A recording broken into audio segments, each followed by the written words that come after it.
Cordial saludo, queridos hermanos.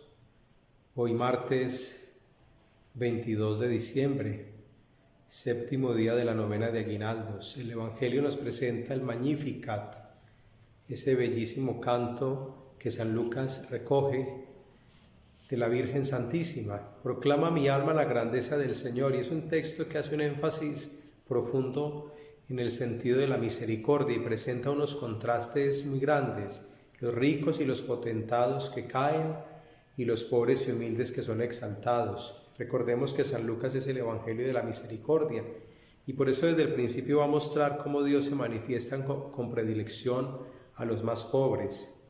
Se aparece por primera vez recién nacido a los pastores, luego se aparece o es revelado más bien a los magos de Oriente, a los paganos, es decir, hay un énfasis: la encarnación es para todos, pero particularmente Él quiere acercarse a aquellos que son pecadores, vulnerables, pobres, los que están alejados de Dios mismo.